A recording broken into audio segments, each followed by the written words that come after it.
A new week. Good morning to you and welcome. Today is Tuesday, the 18th of August, 2026. This is the Koko Digest Morning Show. We are coming to you live from our studios here within the Ministerial Enclave.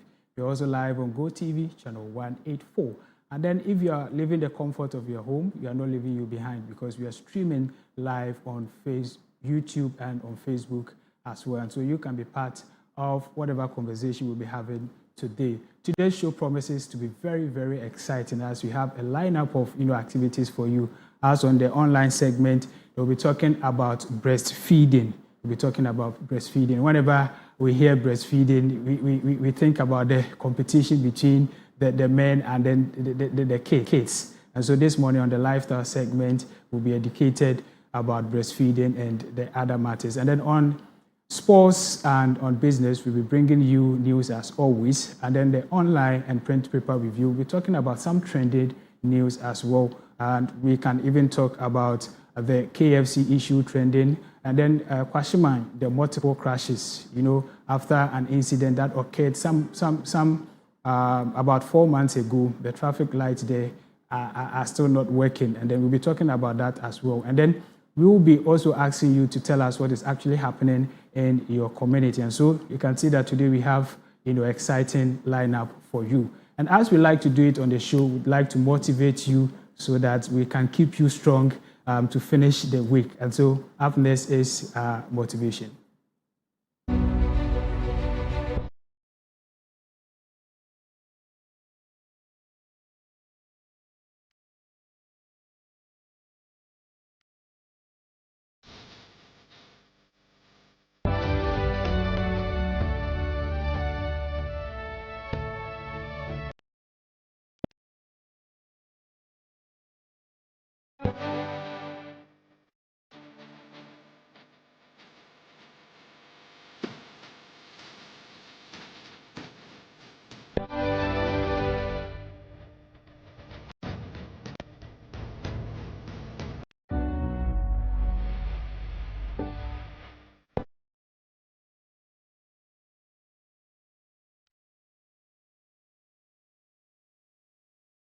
Right, so today our motivational quote is from Martin Luther King Jr. It's very interesting. And it says, "You don't have to see the whole staircase, just take the first step." You don't have to see the whole staircase, just take the first step. From Martin Luther King Jr. And so you don't have to have your entire life figured out before you begin. Sometimes we delay taking action because we are waiting for the perfect opportunity, enough money, the right connections, more confidence, or a guarantee that everything will work out. But the truth is, you may never have all the answers before you start. Think about someone who wants to start a business. They may not have enough capital to open a big shop, but perhaps they can start by selling from home or online. Someone who wants to further their education may not know how they will pay all fees, but they can begin by making the application. Someone looking for a new job may not know where the next opportunity will come from, but they can start by preparing their CV and applying. Even in our personal lives, sometimes the first step is simply making that phone call, learning that skill, apologizing, saving the first amount of money, applying for the opportunity, or deciding that today will be different. And importantly, taking the first step doesn't mean you have everything figured out. It means you have decided not to remain where you are. So if you have been waiting for the perfect moment, perhaps this is your reminder. Start with what you have, where you are, and take one step at a time. And so this is our motivational quote for the day. I hope you've been motivated and inspired. So it doesn't matter. Just take a step, and before you realize you are already there. Don't wait to get everything before you make a move. This is telling us to take a step. Let's take a bold step. I hope you are motivated. And that is it for our motivational quotes for today. We'll go for a quick breather. When we come back, we will give you the weather outlook for today, and we'll start with the online and print paper review. Don't go anywhere. We'll be back after this breather.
there's a potential rain, thunderstorm, which is ranging from 30 degrees Celsius and all that. And so the people within this area should take note. And for the people of Yendi and Tamale, GMET says there's 40% chance of thunderstorm and rain as well. The people of Bolegatanga and Nelerugu, GMET says there's 40% chance of rain as well this afternoon.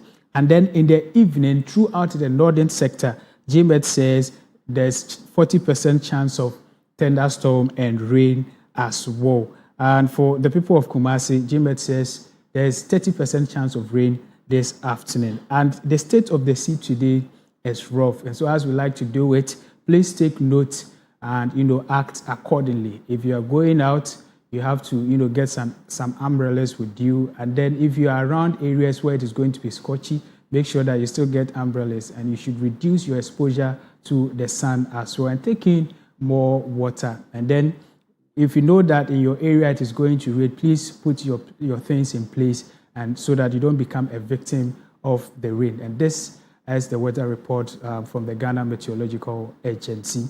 Up next, let's take our word for the day. As we like to educate viewers, let's take our word for the day for today.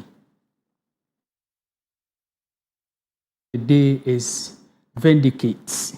To vindicate, meaning to prove that someone was right or not guilty. To prove that someone was right or not guilty. So to vindicate someone means to prove that they were right, or that they were not guilty of something they were accused of. And so let me just give an example. Imagine someone at work is accused of taking money. They deny it, but nobody believes them.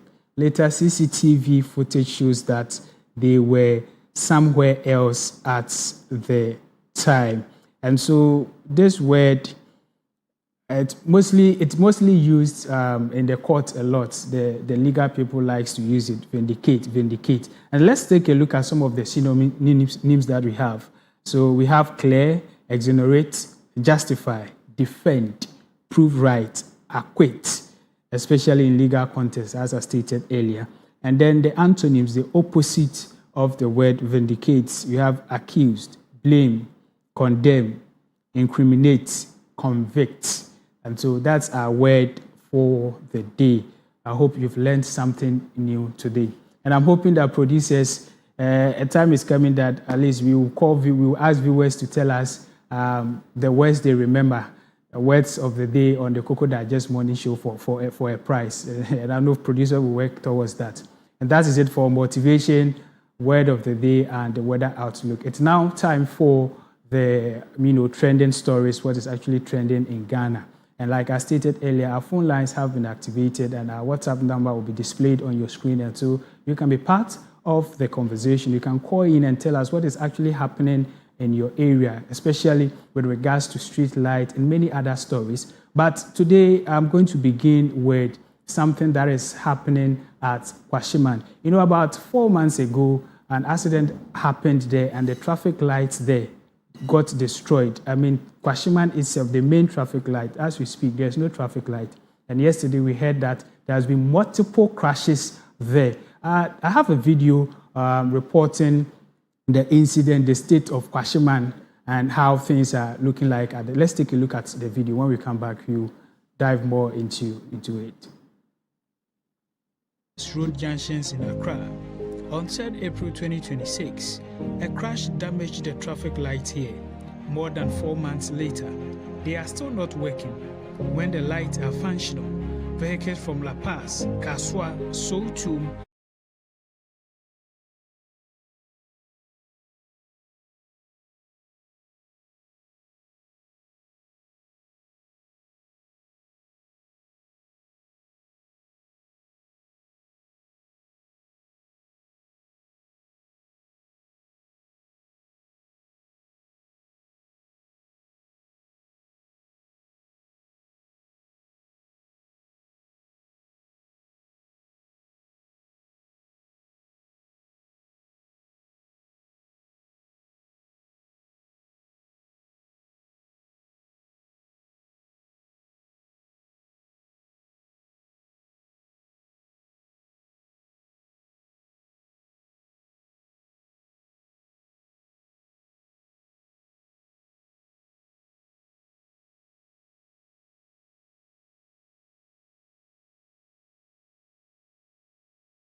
You expect the person to walk about 5 minutes, go and use the overhead, and walk another 5 minutes before he or she can cross to the other side, pick a car, and go to, Sotium.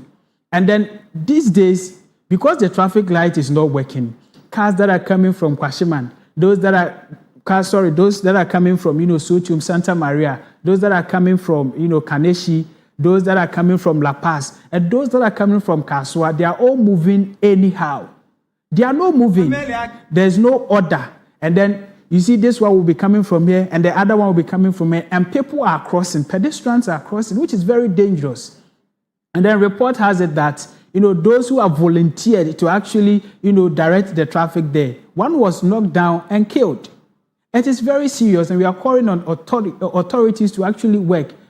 Authorities should actually work. We shouldn't wait for, another incident to happen. Look at what you're seeing in the video. Multiple crashes. It's as a result of, disorder and what have you. And I think that we should address this issue completely. We don't have to wait for another, incident to happen. Not to remind viewers of what actually happened at Ofanko Road, where a lot of people died.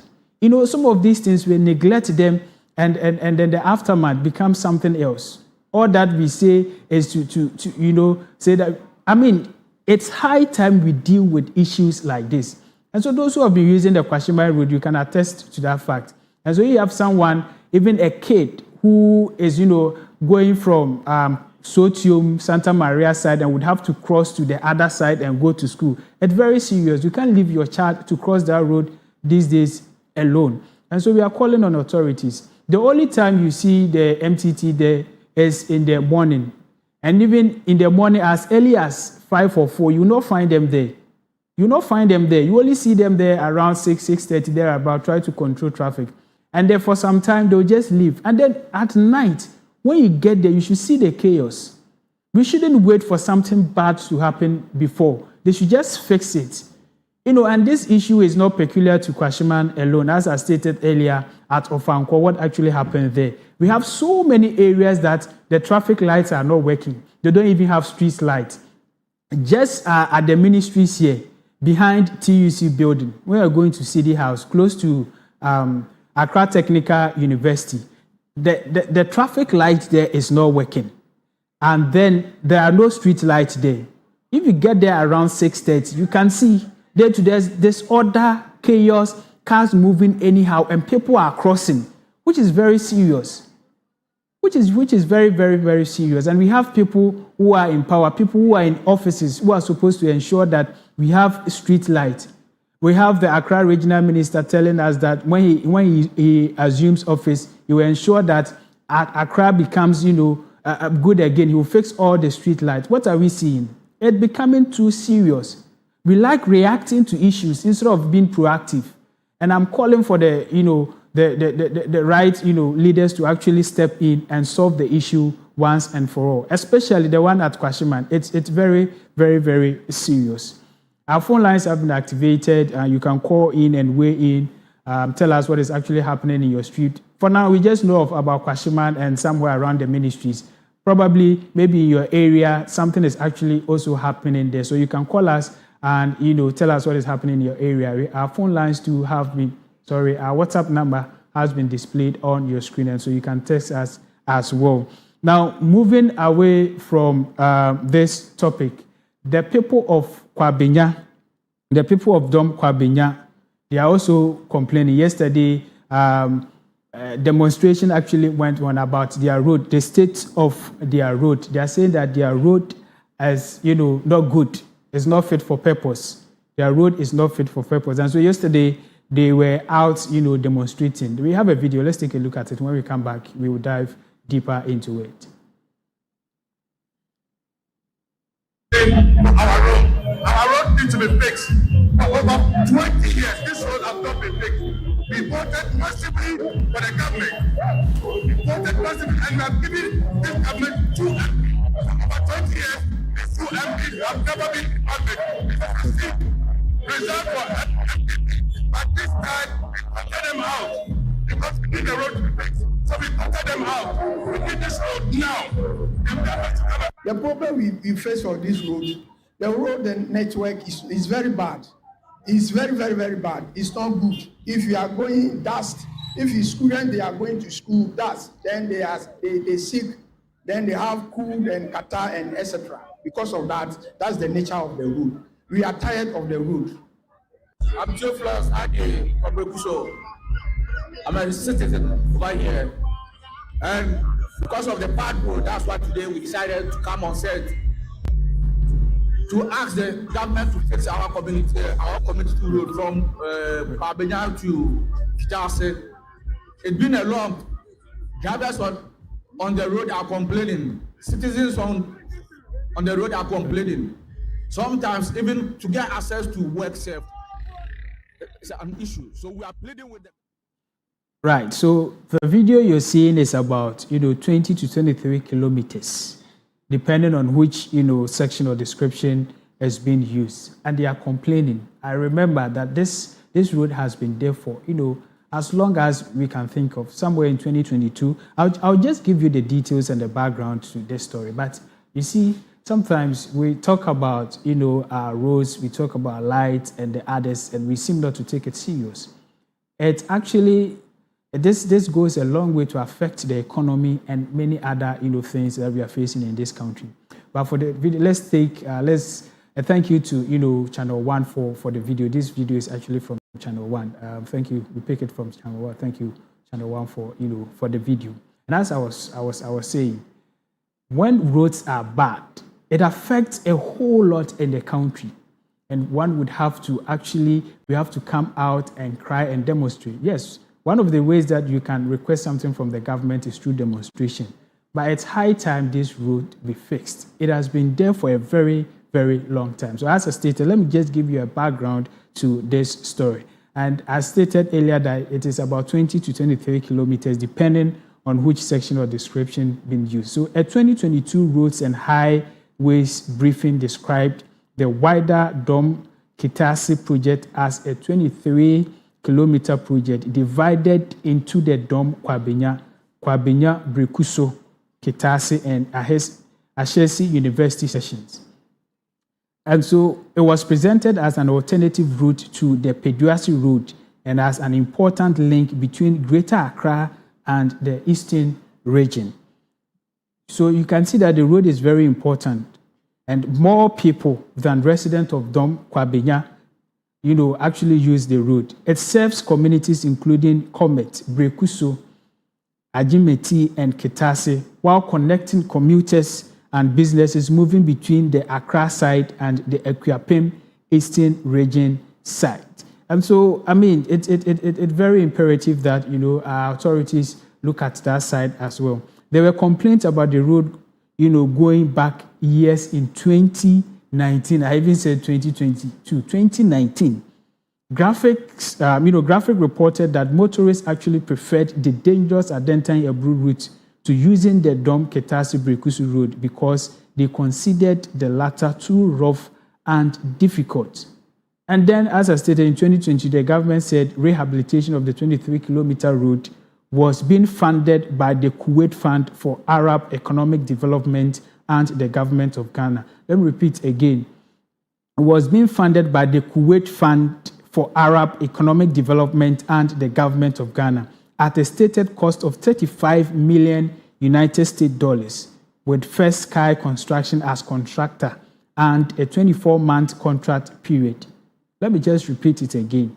At a stated cost of $35 million United States dollars, with First Sky Construction as contractor and a 24-month contract period. So my question this morning is, what happened? Why is the road still like how it used to be? What happened to the construction? Was the money not given out? We need answers to these questions. And we can't continue like this as a country. You see, the road has been recognized as strategically important and a rehabilitation project, which was announced and was expected to commence. It never happened. And so, where are we heading towards as a country? We have bad roads, bad lighting, traffic light. It's a whole lot that we are battling with. And so I've been saying that we have so many institutions, So many institutions that we are using the taxpayers' money to pay, and they are sitting in the office. They are not working. They are not working. They are just in the office, and they don't know what is actually happening on the grounds. Instead of them going out to abreast themselves with the happenings on the grounds, they are just in the office and be writing reports. And so it's high time that it's high time we act. We act responsibly. And I like the fact that they've come out to demonstrate, because that's one of the legal means that you can fight for something that is right in this country. Like I stated, once you have poor road network, they affect fuel consumption, vehicle maintenance, transport fares, delivery times, food and agricultural produce, businesses along the route, commuters, students, workers, and a whole lot. It's a whole lot. As we are speaking, we are grappling with, fuel prices. As it goes up and down, it goes up and down. Motorists are threatening to increase the, fares and all that. On top of, spoiled road, dilapidated roads. Some of the roads are like manhole, and we are still in. And sometimes we come and sit here and we talk about the fact that drivers are increasing their fares and all that without thinking about some of these conditions. You don't expect a driver to use that kind of road, the road we are seeing, and charge the normal fare. What happens when he or she develops a fault? When he or she takes it to the shop, they are not going to reduce the price by saying that because your road is no good, and so if something is for like 5 cedis, we are going to give it to you like 3 cedis. They are going to pay the exact amount. And at the end of the day, they're burdening the ordinary Ghanaian, the innocent Ghanaian who wants to go to and fro. It's high time we address this issue once and for all. And so it's very sad, and we are hoping that government and the right authorities will act accordingly and make sure that the road be constructed. They should start working on it. Apart from the economic losses and all of that, let's take into consideration the health of the people within that area. That's for like 8 or 5 years. It's very sad. Let's just pray and hope that the authorities will act. And moving away from that story, there's an interesting story as well about Duncan Williams. He made mention of something on Tuesday when he was preaching. He made mention of the fact that Ghanaians should actually pray for good board. And so in order to help us understand what exactly he was referring to, we have a video. Let's take a listen to what Duncan Williams actually said. With what I was told by this sheikh and the calls I had that they can't get the gold like before illegally, so they want some channels to the gold board so they can purchase the gold now from the gold board. It's clear to me that the gold board is dealing with a very powerful movement. People very, very established who knows and understand the field and how to do this and don't want the right thing to be done. And in the name of politics, we are destroying the future of our children and our grandchildren. So I'm going to dedicate a lot of time today for us to intercede for our nation, because I'm concerned about some things, and I am not speaking as a prophet, as much as some may be prophetic. I am speaking as a student of prophecy and a student of history. I take time to study history a lot, and some things are bothering me, and one of them is how we are managing the future of our children and our grandchildren when it comes to our water bodies, when it comes to the land that produce crop and the food we eat. We are poisoning the land. There are so many things we are doing. If you look at the way we are running our society as a country and nation, the future is in trouble. And I'll indulge you to allow me speak to you for some few minutes, and let's spend quality time interceding. I don't normally do this, interceding for country. This is very, very important, because this illegal mining thing, I just remembered yesterday the sheikh and what they were telling me, that the amount of illegal gold that they bought, and they had records of it, but Ghana didn't have a record of it. The one Ghana have a record of was what the government sold, but the one Ghana didn't have a record of was more than what Ghana sold to them. And they have all the record and we don't. So for whatever reason, it looks like the rules and the laws are not working, because if anybody tries to make it work and enforce the law, we turn everything to politics. And if you don't do what I want, next time I won't vote for you. And so because people don't want to lose their... And you just heard from the Archbishop Duncan William giving us some revelations about the Gold Board and many other stories as well. Before we dive deeper into the Gold Board and the issues arising, before now, most Ghanaians, when you go to social media, the reaction is that these are some of the things that they want our prophets in the country to be, talking about, advising, the country, the leaders on situations like this, things that borders around the needs of the ordinary Ghanaian, not about, prophesying, not about talking about elections, those who are going to lose elections, those who are going to win, and predicting football matches. This is what we expect, our prophets in the country to be talking about, the well-being of the country, things that are about to happen, things that we are not seeing, and things that we can do to actually safeguard the future of the unborn generation. And then if you heard from the Archbishop, he spoke about, the Galamsey issue, the Gold Board, and the illegal sales of, gold. And he made mention of the fact that we, as a country, only have records of the ones that Gold Board actually purchased. But the ones that are going out illegally is more than the one we know. And so it is high time we act very well. So it means that with the establishment of Gold Board in 2025, trying to solve the smuggling of gold, Gold Board is actually doing well, but it is not solving the whole issue. It is not solving the whole issue. Like I stated, in as much as it is doing well, they are still smuggling. And one thing that stood out for me is that I think for them to actually complain that this is what is happening and they are not getting the gold as they used to get it, it means that Gold Board is actually doing something right. And then with time and with support and with the right measures in place, Gold Board can actually help curb this, illegal sales of gold. You see, I would like just to quote the former president, with these rich natural mineral resources that we have in Ghana, let's focus on gold alone. We should be rich by now. Each and everyone should be rich by now. Our conditions shouldn't be like this. Employment should be high. Each and everyone should be able to acquire 3 square meals a day. But what are we seeing? And so I think that for me, from where I sit, I think that Gold Board is doing something.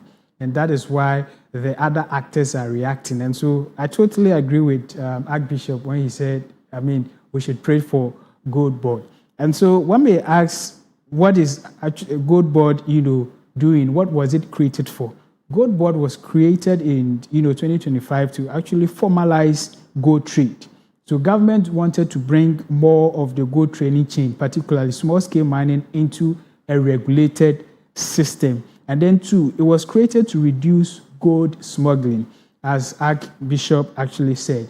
So before the creation of the Gold Board, most people took gold outside of the country. They get it, refine it, and take it out without the country actually not benefiting from it. And so when the Gold Board was created, you see that there has been some form of regulation in the system. And then if you can recall, the CEO of Gold Board, Sami Jemfi, he had so many press conferences, releases, telling us about how the Gold Board works and many others. One of the conversations that stood out during the creation of this Gold Board is the fact that people are saying that how would Gold Board get to know that the gold that they are buying is not from illegal miners, but rather from legal miners. So we've had extensive conversations about this good. And recently we heard about the gold board losses.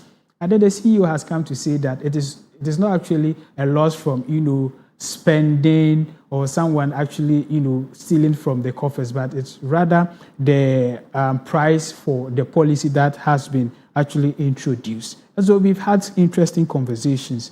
And also the gold board was actually created to increase foreign exchange inflows, So we are in a country where whenever you want to import something, especially oil and the likes, we don't use the cedi. Just have to use the foreign currency.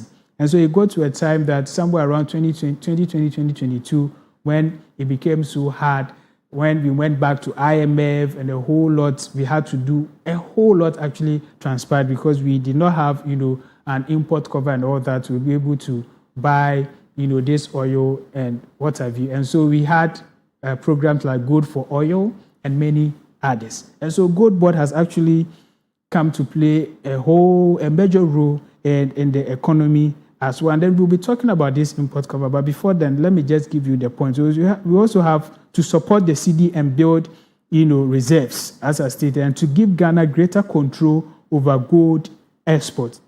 And then yesterday, there was an agreement between the finance minister, the Bank of Ghana, and the Ministry of Natural Resources, I think so, and the Ghana Mines as well. An agreement that 30% of gold extracted from these, big mines will be sold to Gold Board, 30% out of it. And so there's a program we call the Ghana Accelerated National Reserve Accumulation Policy. Ghana Accelerated National Reserve Accumulation Policy. And it's purposely for, accumulating reserves. Getting gold and a whole lot so that we can have, more effects, so that in case of any unforeseen contingencies like what transpired during the COVID era and currently what we are seeing in Israel and all that, we would have more, buffer stocks to be able to actually export, things. And so let me give you the details. So the target under this Ghana Accelerated National Reserve Accumulation Policy is to increase Ghana's reserves to 15 months of import cover by the end of 2028. 15 months of import cover by the end of 2028. And the interim target are 8.6 months by end of 2026 and more than 11.8 months by end of 2027. And this is an initiative established or created by the current finance minister, Dr. Kasiel Ato Forsen. He says that we don't want to go back to IMF again. We've already been to IMF 17 times, and some policy analysts says per the report of IMF, it is 18 times, but we are saying 17 times. So the finance minister says we don't want to go back to IMF again. So these are some of the measures that, as a country, they are putting in place to ensure that we have enough. Should, in case anything strikes, we'll be able to rely on our own, buffer and, work accordingly. And then I want to tie this conversation about gold and the others to what transpired over the weekend. Those of you who are on social media, you saw viral videos of, young people at various KFC joints fighting just because of 15 cedis. 15 cedis. It was so sad. So I was asking myself, what is happening? Is it as a result of abject poverty or unemployment, or people, they just love the brand? Because people went out as early as 3 a.m. to form queues just for 15 cedis chicken. So somebody was even telling me that then if Ghanaians like, chicken like that, why are we not accepting the Koko and Kitty so that we can grow our own and then, fry them and all that? But putting all that aside, it's a mirror that we are looking at that is not actually good at all. For young people to join queues as early as 3 a.m. to buy discounted, something at just 15 cedis. And look at the chaos that actually transpired there. We saw some being beaten, some security personnel using water hose, some fighting, and a whole lot. It doesn't paint a good picture for this country. And so, yetisikaso, yebre. Is it that we are not managing our economy well, or what is it about? Because this KFC is considered as, something for the rich in society, affluent. I don't know how to describe this, but it was very sad. The scene was very sad. Throughout, it was all over social media, and it is very sad. It's high time we actually do something about it. When we manage our resources well, people will be able they'll be able to acquire 3 square meals a day and wouldn't be out there embarrassing themselves. They wouldn't be out there embarrassing themselves. I was very sad when I saw the video. Just 15 cedis. Like I said, is it hunger or abject poverty? And I got people telling me that there are some who have not tasted KFC in their lives before, so it was an opportunity to go out there. And then I would like to also say that KFC as a whole didn't actually do well. They were not able to manage the crowd. Security was poor and all that. I'm not saying that people, you can talk about Black Friday. People love discounted, products and all that. But here in our country, Ghana, the way it was managed was bad. And it doesn't speak well for us as a country. And so I don't know what you're thinking is. I don't know if you are thinking the way I'm thinking, that is as a result of, abject poverty, or let's say hunger or something. And somebody also told me something about this very scenario, this KFC thing, that is the reason why politicians, are able to, some politicians, I should say, are able to bribe, voters to vote. So if the youth are fighting over 15 cedis chicken, KFC, 3 pieces of chicken, 15 cedis, they are fighting over it, then a politician can actually give 50 cedis to a voter to buy his or her vote. Because if you tell me that you are hungry to the extent that you only need 15 cedis to buy something from KFC, then if the politician gives you 50 cedis or 100 cedis, or gives you 2 bags of rice and oil, he or she has done enough, and it is a good reason for you to go and vote for the politician, regardless of what message of what the vision the aspirant is having. And so, this kind of mirrors a whole lot. It brings a whole lot of issues to bear in this country. And so it's high time we tend to manage our things very well. Look at, the youth development is very imperative. Unemployment is very high. And there's a whole lot that we can do as a country. And before I go, Sunday I was having a conversation with my colleague Felix, and we were actually talking about some of the things that are happening in the country. For the first half of 2026, virtually every month you wake up and you see on the internet that there are so many imperative things that we need to talk about, but at this point it is very important that we bring it to bear. We let policy makers and then the ordinary Ghanaian, I know we are aware of it, but it is high time we talk about it. Virtually you see trending videos about leaks and whatever, which is very sad. We have people we call celebrities in this country where young people are actually looking up to them. And every now and then you'll be seeing these things circulating on social media and nobody says anything about it. We understand that we have right to everything. The Constitution has mandated everyone to right to everything. But, I was told when I was having a discussion with the council that your right stops when it kind of have, a bad influence or a negative impact on others. And so I think it's high time we look out for these things. Once you release those unsolicited videos on the internet without thinking about those who are accessing the internet, you should be arrested and be interrogated. People should be punished because people have taken it lightly. Once they release those videos, people talk about it, they tend to trend and nothing happens. And the following day, you see another video circulating. Our so-called celebrities, people that the young people are looking up to, they are doing these things, they go unpunished. They just come and jokingly give some apologies and that is all. I think it is high time, if we don't have those measures in place, we don't have that laws that requires that once videos like this circulate, they should be punished. I think it's high time we sit down and get those rules. Once it happens, you have to be arrested. You have to be arrested and be interrogated. If you need to be punished, you have to be punished.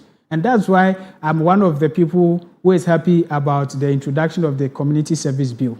Some of these things, when you are found guilty, if it is weeding, you have to go and weed, clean the gutters, and do, because it is very bad. What type of country are we turning Ghana into?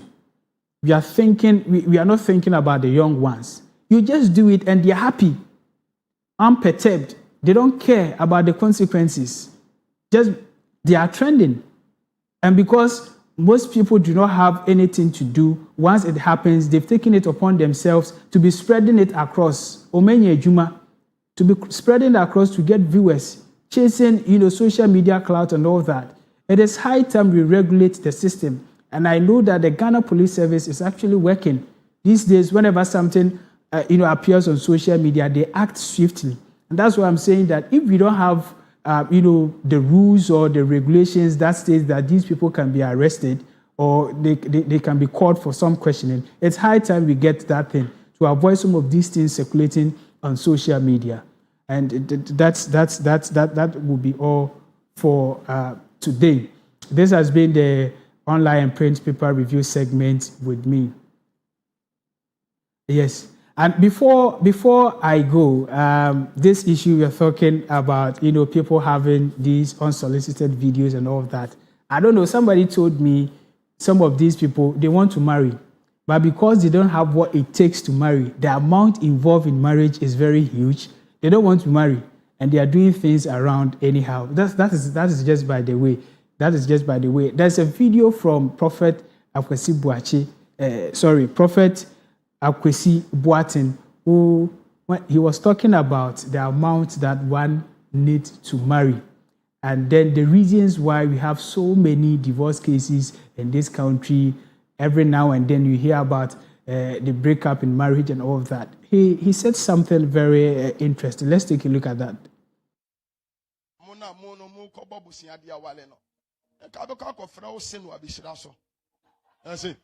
My warrior budget 50,000, 60,000. We are better in this church. The lowest budget for marriage is 5,000. Lowest.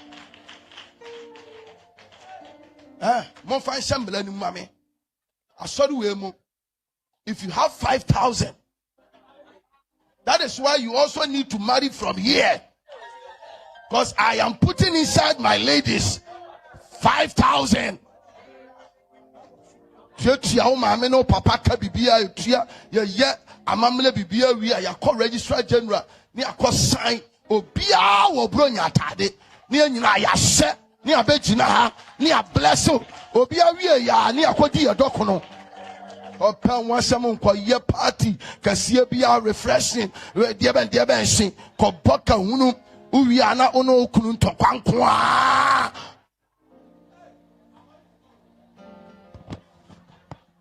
Hey, marry tomorrow. Do you have a girlfriend? Yeah. And that's very interesting. It's actually true. I mean, the cost of marriage these days it's very high, and then sometimes it's it's very high, and so it means that all of us, myself sitting here, next week Sunday, I'm coming to church. That is Tabernacle of David Assemblies of God, Osu. Next week, I'm coming to church. I also want to marry with that, 5,000 CDs. I'm coming to church next week. So, Marcelo, I'll see you there tomorrow. It's kind of funny, but that is the truth. That is the truth. A lot of marriages are collapsing. Maybe yesterday on Life Matters, they spoke about it and all of that. And so, it's high time we consider some of these things, and then you live according to your means, and that is it. So that's all for you today on the online and print paper review segment with me, Peter Insiam. Up next is the lifestyle segment with Priscilla. Please don't go anywhere. Be right back.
Well, welcome to the lifestyle segment on Koko Digest Morning Show. I am Priscilla Efia Boachua Adai.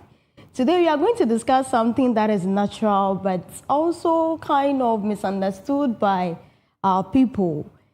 We hear that breastfeeding. What is breastfeeding?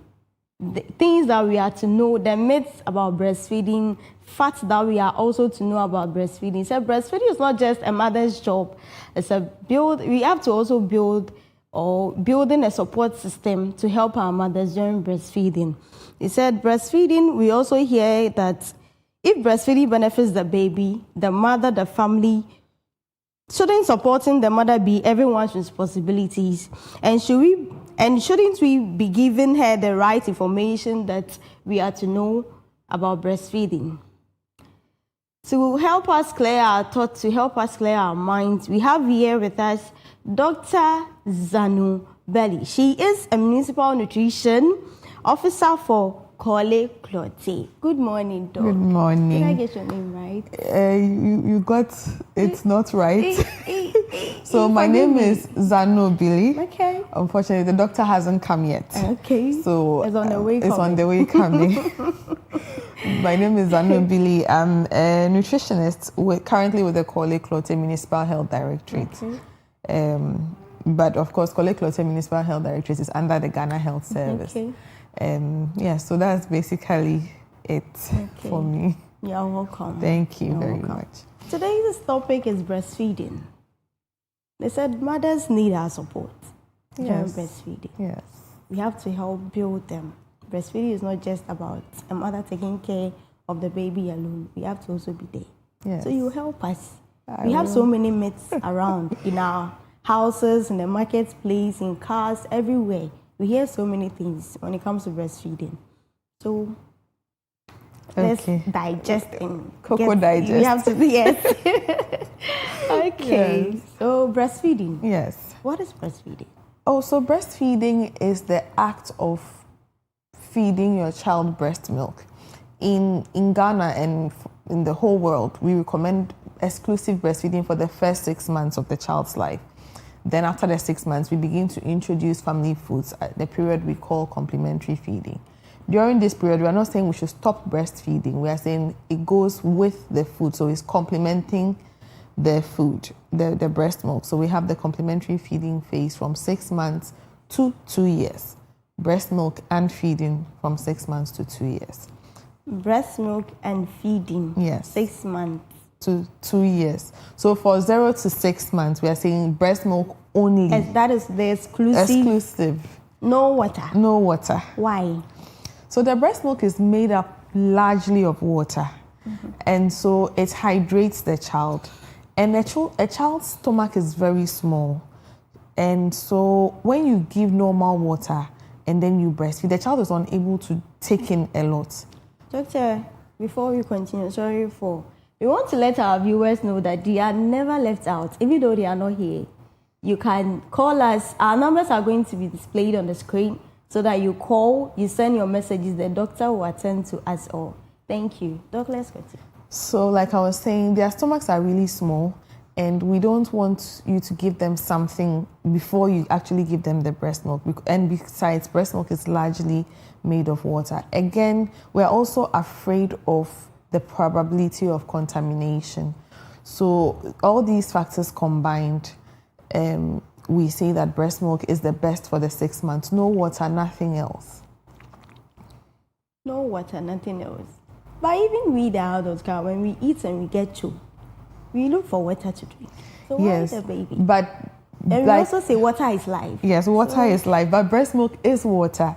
And I usually like to give an example when I talk to mothers about breastfeeding. I tell them that if you look at most of the creatures of the earth, like the cat, when the cat has a baby, it knows that the baby is coming to eat something other than breast milk, but it feeds the child breast milk.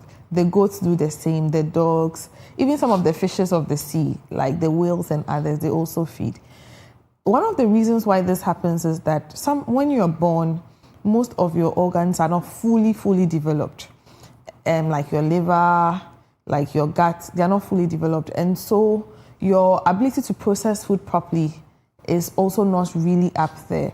So I usually tell people that when the mother eats, the mother digests the food, detoxifies the food, and gives the food in its purest form to the baby in a form of breast milk. So for the first 6 months, you allow your child's system to grow and develop, so that subsequently after the 6 months, when it has properly developed, it can now tolerate other foods. That's why that's the right time to continue to give family foods. But for the first 6 months, it is breast milk because it contains all the nutrition that the child needs. It contains all the water that the child needs. It is also devoid of any bacteria, any toxins, because as much as possible, the mother has detoxified it. Yes, there are certain toxins that can cross that barrier. That's why we say don't drink, don't smoke during breastfeeding and pregnancy, because these toxins can cross the purification barrier and get to the child. That said, normal things that we get from food and other things cannot cross. So that's why we say breastfeed your child. Okay, I was having this friend of mine. When she gave birth, her first 2-3 months? 3 days. It's a month. Okay. She was not able to give the baby breast milk because she had no breast milk in her breast. So something like this, what is the mother supposed to do? So when the child is born, we immediately insist that the child is put to the breast, because this would activate the mother's let down reflex. So then the breast, because during pregnancy you realize that your breast begins to grow bigger. Yeah. All this is in preparation for breast milk. Your body begins to change to enable you to breastfeed. And so when the baby comes, you putting the baby to breast is initiating the process of breastfeeding. So it allows you to activate the let down reflex so that the breast milk flows and then the baby can have it. So immediately a child is born, in most hospitals in Ghana, we put the child to the breast. Okay, in the beginning, the breast milk will not flow like it usually would. It may come in droplets, even sometimes we're not naked to the eye. But the more you put the child to the breast, the more the breast milk is formed and the more you get the volumes that you are looking for. So we would begin by saying that every child that is born should be put to the breast, especially within 30 minutes after delivery. But yes, there are some less than 10% of women worldwide who do not breastfeed at all, and we know about them, and we have a special protocol for managing them. But for the over 90% of us who can breastfeed, lactate, and breastfeed, once you start the initiation properly, it will come. Yes, sometimes it's painful, so some of the mothers shy away from putting in. If you haven't had a baby before and you have it for the first time, it's a bit painful. So the pain and all these things make mothers try to kind of avoid the process of breastfeeding. But if you struggle and get through the initial phase, you'll be able to do it. So we need support. Women need support to breastfeed. Even though it looks natural, it has some kind of challenges that we all need to work together. So if you have any of these challenges, the best thing is to talk to your midwife or your healthcare provider, and we'll refer you to the right group of people to support you with breastfeeding. Okay, and also I have this in our community where I'm staying. I have this mother with us. When she gave birth, the child breastfed for like 3 months, and that was all. The baby was not taking the milk anymore. So that one too. So children would refuse breast milk for many reasons. And when children are born initially, they can't see, so they identify their mother by smell. Okay. A smell that you are used to in the womb and when you come out. So immediately a mother has a baby and changes something about her that will change her smell. Sometimes sometimes when women are pregnant, they change their cosmetics because they can't tolerate it. And then immediately they give birth, then they go to something else. Okay. You may change your smell, and that alone can make your child refuse breast milk. Oh, okay. So there are many reasons why children will refuse breast milk. One is if there's a change in smell. One is if the child is not positioned and attached properly. So we have certain steps that we look at. If the child is not breastfed properly, I want you to throw more emphasis on yes. that. So we have a session where we would teach how to position and attach. But when the child is not positioned properly, the positioning comes with pain. Okay. If you don't position the child well, then there is pain in the spine. And what kind of food am I eating now that every time I'm eating and I'm in pain? Okay. So it may let the child refuse. Okay. And then also if the child is not latching onto the breast properly, okay. you know, it takes effort to pull the breast milk. Okay. So if I'm putting in all this effort and I'm not getting enough, then I might as well stop.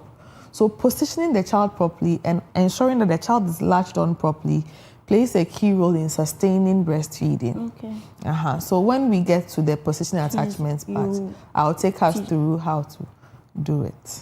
We hear this myth in our communities, even at workplaces, that you say, when your breast is small, you won't have enough breast milk.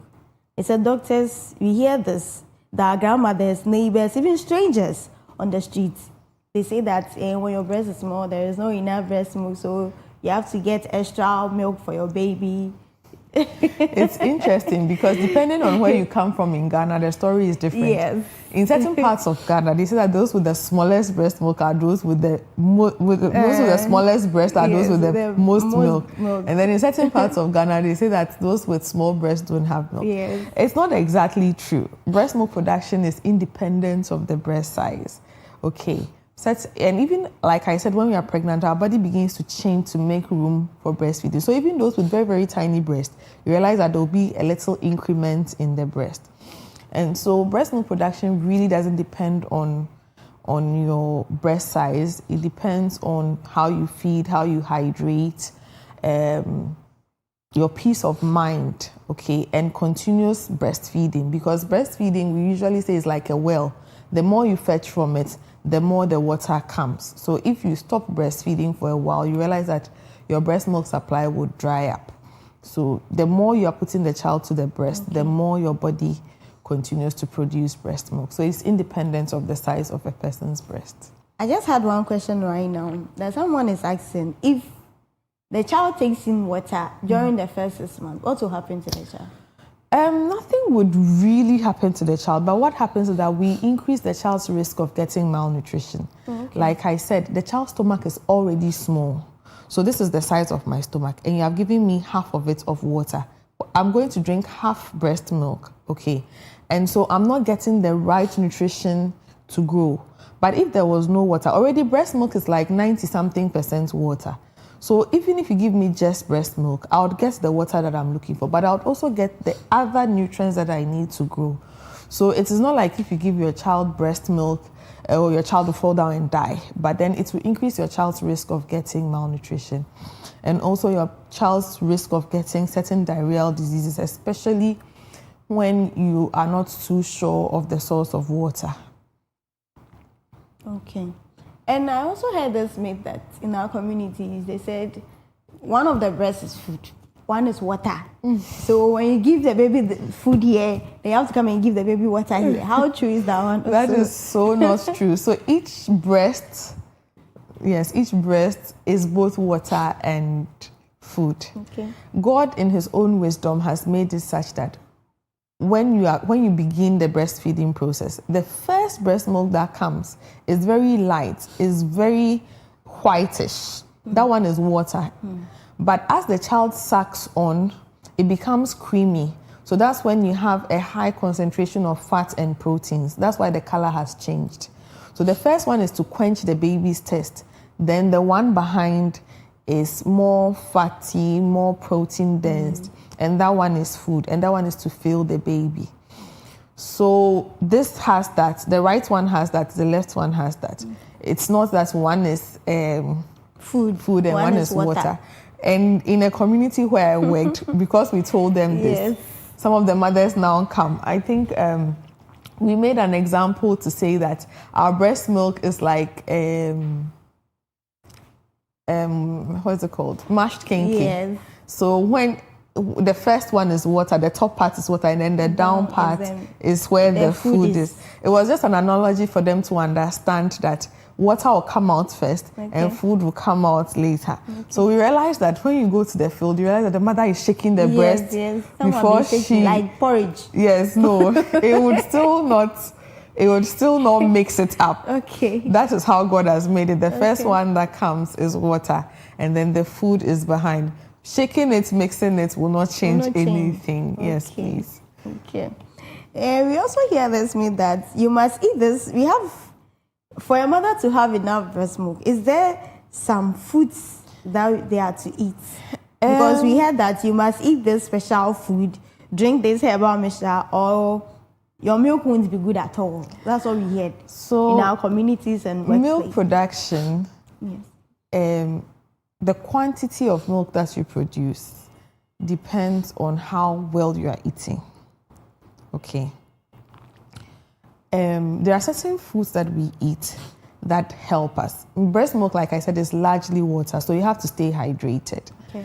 And breast milk also contains proteins and fat. So when you, the mother, you are not eating enough proteins and fat, you may not get the quantity that you are looking for. So there is no special food that you There's say that no special taking food. more banku, taking more yam. So when our mothers say, oh, I was saying yeah, ben kwai mao. So there are ben kwai. Taking much kenke every day. The part of the abenkwai is to make sure that you're getting healthy fats. Okay. Yeah, you know abenkwai, the majority of it is water. You're getting enough fluids. Yes. Abenkwai is the fish kakra, everything kakra, so you get the protein that Yes. you are looking for. Sometimes we even cut some kontomire in there for you to get the vegetable component of the food.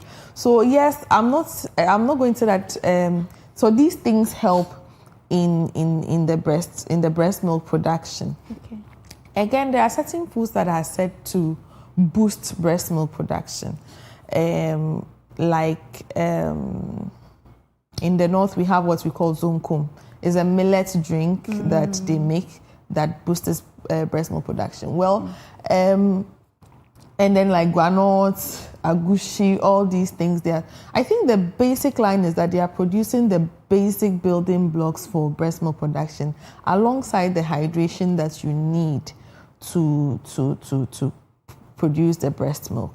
So if you're eating very dry foods like biscuits, like rice, and you are not drinking enough water, then you realize that even for women who have had babies, they can tell you that they wake up late in the night with a dry patch in their throat because they are so dehydrated. Hydration is a constant part of breastfeeding. So if you're even going to eat your rice and still have a good source of hydration, that's fine. Okay.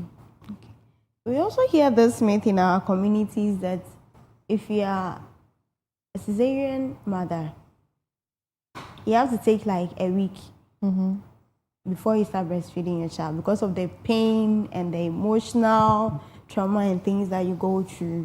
How true is that one as well? So yes, cesarean section, mothers who have undergone cesarean section may, not all of them. Some of them immediately after the session, their breast milk starts. Okay. But some of them, it will take them 2 to 3 days before the breast milk will start. First time mothers too, sometimes it takes them 2 to 3 days. So it's not all cesarean mothers who have had cesarean session that would have a delay in breast milk production. That said, yes, pain inhibits breast milk production. So when I was talking about breast flow, I said you also need peace of mind. When you are in pain, you don't have the peace of mind to foster breast milk production. But that doesn't mean it will not come. Usually within the 2nd to 3rd day, you would see that the breast milk is coming in large quantities. But in the first few days, sometimes it comes as tiny drops and sometimes you don't even notice. That's why we say that even if you don't see the breast milk, continue to put the child to the breast. Someone just sent something to me that when concerning the mother who was not able to breastfeed the child for the first month, she said her mom told her that she should get that cube sugar. Okay. And she should melt it and give to the baby till the time the breast milk will come. How true is that one? No. In fact, if breast milk is not coming at all, within 72 hours, you would have a reason to report to the hospital. Okay.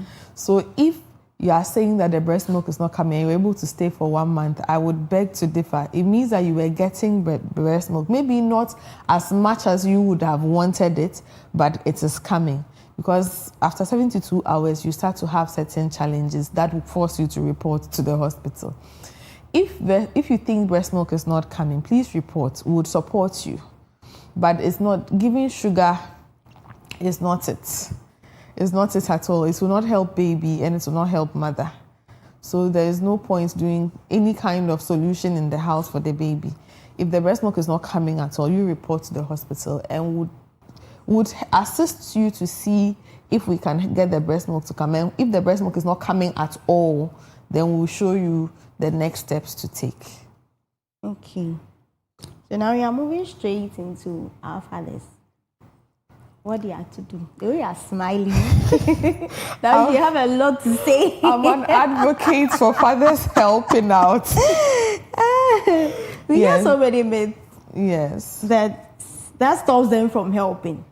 They hear so many. They said it's a woman's work. Men have no important role to play when a mother breastfeeds a child. Men have a huge role to play. And I always say that there's a reason why God gave us two parents and not one. When you are breastfeeding a child, I told you have to position and you have to attach. And children are quite sensitive. If you are breastfeeding them and you are talking, sometimes they will stop breastfeeding and look at your face. If you are breastfeeding them and you're not paying attention, sometimes they will stop and be looking at your face. So we need the men to be around us to do the petty things that we cannot do whilst we are breastfeeding. Like, for instance, if you have a child on your lap and you're breastfeeding and something is burning in the kitchen, those kind of things. So we need the spouse to be around to support us with house chores. And then the 9th feet, anybody who has had a baby will tell you that the first few months you don't sleep at night because the baby is awake and you are also awake. And then during the day too, you have things to do. Probably everybody will go to work and you'll be the only one in the house. So you are not sleeping in the day and you're not sleeping in the night. So we want the men to support us by helping us at night. At night, you can, if the mother is able to express enough milk, the father can take the milk and feed the baby whilst the mother gets some sleep. Okay. We have yes, so that's a picture of a gentleman feeding the baby. That's so lovely. That's Yes. so lovely. Our men, please, start learning. Start learning and be helping our mothers. Someone just sent a question that in our community, it said for the first 1 year, when you are breastfeeding the child, for you to stop breastfeeding early, it helps so that you don't have that sagging breast thing. That's what I've been saying. Okay. So even because of that, some of our mothers, exactly 6 months now, They want to stop. they want to stop. Okay. How true is that one? So sagging breast depends on the texture of your skin. So there are people who have not had kids before, but their breasts have sagged. It depends. If you have very soft skin, your breast will tend to sag earlier. And with those of us with firmer skin, our breasts do not sag as early as those with very, very soft skin. So having a baby has very little to do with your breast sagging. Yes, with childbirth, the enlargement during when you're about to have a baby, like I said, your breast will become big. The enlargement, and then after you breastfeed, it will calm down.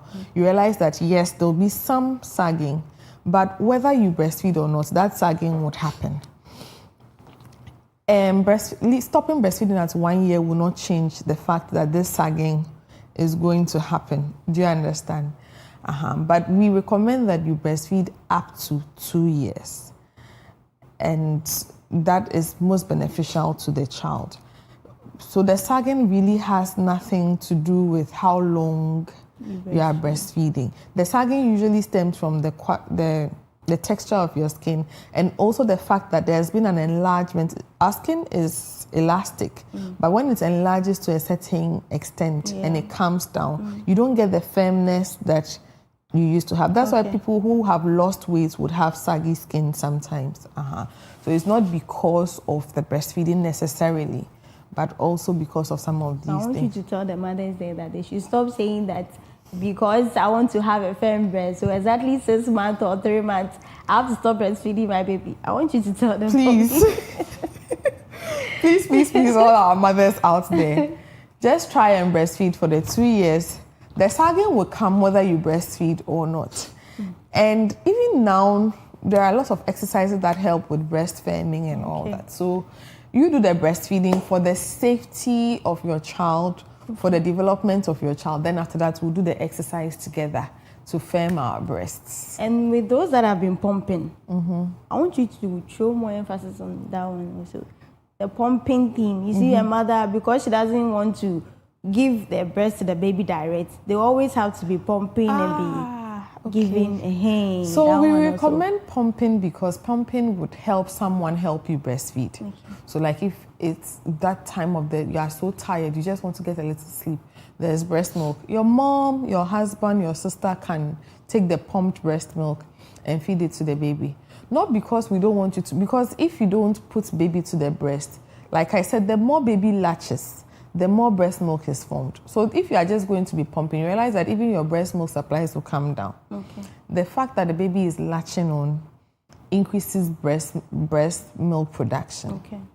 So don't say that, oh, if baby latches on your breast milk, your breast will sag, so you will not breastfeed. Baby latching on, like I said, is not the reason why your breast is sagging. It's because of the expansion and the contraction, and also because probably of the texture of your skin. There are people who have 3 or 4 kids and you will not even believe it because their skin, their breast is still, we will say, standing. Yes. Yes. So it's because of the texture of their skin.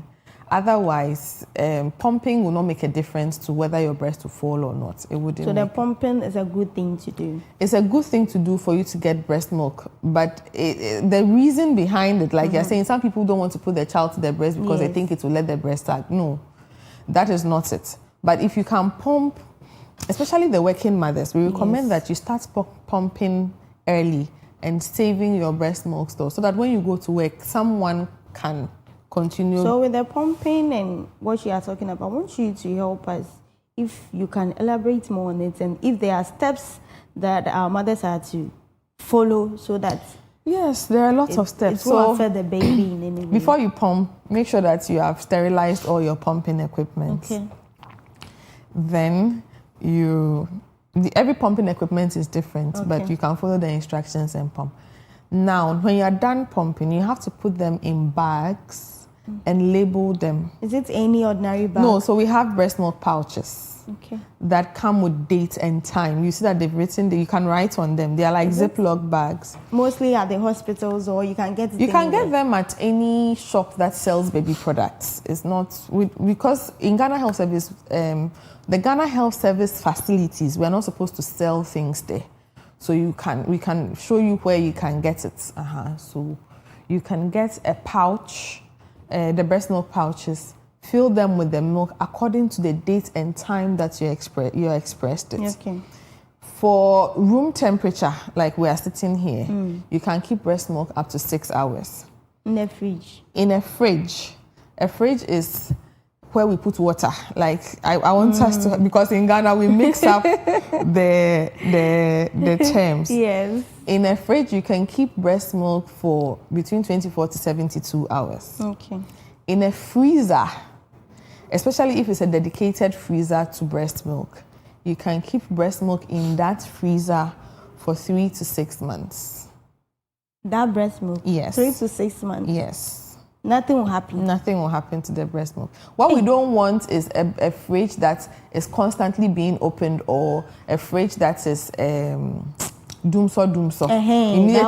Immediately the lights go off. Nowadays, no, you know, there are some freezers that when the light goes off, they're able to maintain their integrity for even 12 to 24 hours. That one is different. But there are some freezers that immediately the light goes off, everything melts. That one cannot do the 3 to 6 months. But that's why I'm saying that if it's a freezer that is dedicated to breast milk, you can do 3 to 6 months. The one with our mothers who are not having that dedicated fridge, and those don't having fridge at all too. That's why I'm saying at room temperature, you can keep it for about 6 hours.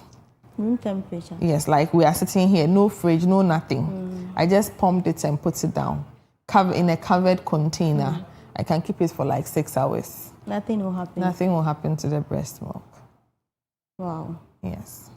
But if you have a fridge, then you can keep it for 24 to 72 hours. That's about 3 days, depending on the part of the fridge that you're keeping. You see, there are the fridges that have a small freezer up there. Yes. So when you open the fridge, the freezer is open, the fridge is also open, like the tabletop ones. That one, if you put it in the freezer up there, you can keep it for like 72 hours. The small freezer up there. Yes. Yeah.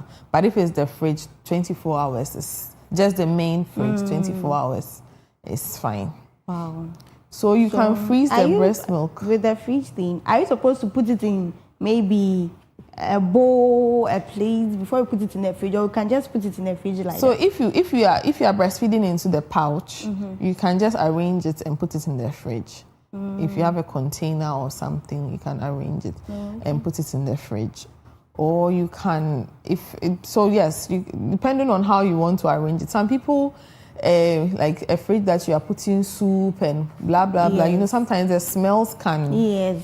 So that's why that one you'd probably have to find a small bowl with a lid and arrange it inside and put it so that you don't get the smells mixing up. And when you take it out too, you boil some water and dip it in until you get it at your skin temperature. Then you can feed it to the baby. A question just came in mind. I've forgotten. Okay. I want you to throw more emphasis on that one. Also, that the pumping we are talking about, we are not advocating for the mothers or letting them know that they should stop breastfeeding and be pumping. No. Okay. The act of breastfeeding, the moment the baby latches onto the breast, it triggers breast milk production. That's why we're saying the more you breastfeed, the more you produce. The pump will not do the same for you. So the pump is just trying to help you expel the breast milk. So I wanted to ask that in a day, is there numbers like maybe a mother should be pumping 6 times in a day, 4 times in a day, or... In a day, what we recommend is the child is feeding every 2 hours, at least every 2 hours. Okay. At most every 2 hours, that's what I should be saying. So the child can feed every hour, every 30 minutes, but at most every 2 hours the child is feeding. So that 2 hours after the child has breastfed, if you still have more breast milk, you can express it. But if you don't have any more, then you can't express it. So that's the most important thing. So let's concentrate on feeding the child and then expressing the excess. That's what we do. Someone too was saying that she only feeds her baby with the pump thing at night. Is it advisable? Yes, the pumped milk. Yes. She feeds the baby with the pumped milk. That's okay. But so what? Does she sleep all through the night? Yes, because then she leaves it for the spouse too. to. So I wanted to ask that when after pumping and you want to give the baby the milk that you've pumped, what are you supposed to do to the milk so that the baby can take it? Okay, so you take it out of if it is in the freezer. Okay. You have to take it out of the freezer into a fridge. So that means if I'm going to use my milk later in the evening, I can take it out this morning and put it in the fridge. Okay. So that by the time I'll be using it, it has thawed. Okay. Then I boil hot water and dip the milk in the container of milk in the hot water. And then allow the milk to warm to the temperature of the mother's skin. Okay. Because usually the breast milk is as warm as the mother. Okay. Then we feed that to the baby. Okay. Yes. All right. Okay. Thank you. Thank you so much. Also, now, we were not done with the fathers. Yes. It was a question someone asked that made us just pumping today. Yes. Pumping. So with the fathers also, is there anything you want to throw more emphasis, or is there facts that fathers have to do to help our mothers during breastfeeding? Fathers are to make sure that the mothers are comfortable. Okay. Comfortable in every sense. Okay. Comfortable in financial. Wait there, I was advocacy. Comfortable financially, comfortable with food. I mean, there's food around because breastfeeding takes a lot from women, so they tend to eat a little bit more. You can do little things like make sure that there's a bottle of water by her bed.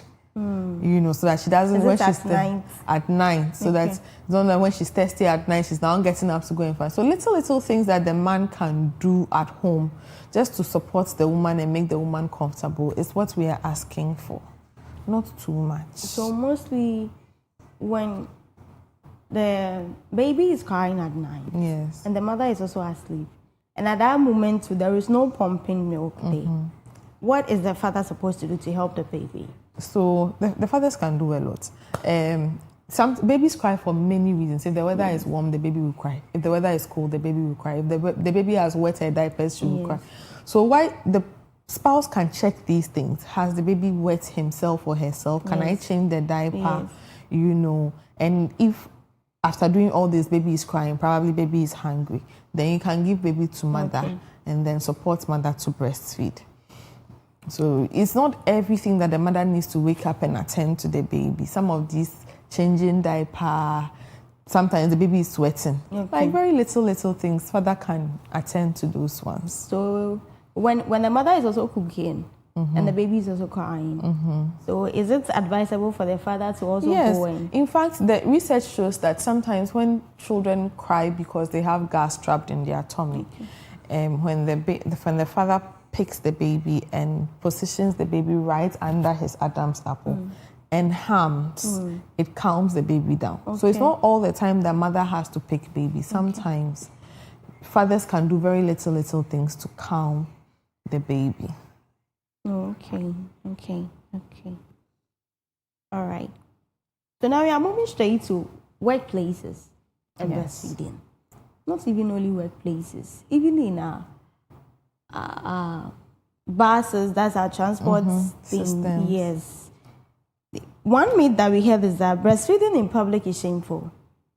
Is it? That's what we heard. In African society, breastfeeding isn't shameful. I mean, we grew up seeing our mothers breastfeeding everywhere, in the car, everywhere. I think that is, as we are modernized, that's why we are beginning to see it as shameful. Otherwise, traditionally, Africans don't see breastfeeding as shameful. I think Africans really understood the concept of breastfeeding really early, where when the mother has a baby, the first few days, it's just mother and baby. Before we continue, I want to let our viewers know that our numbers are displayed on the screen. So you can start calling so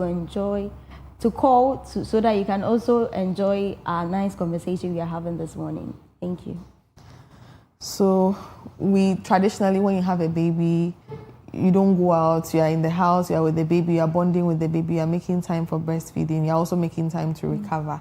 And also, I mean, back then, now we don't recommend it, but back then, even if a mother died or a mother had traveled somewhere and there was another lady in the compound who had a baby, the person would wet nurse, would feed the baby for the mother in there. Africans understood the concept of breastfeeding really, really early.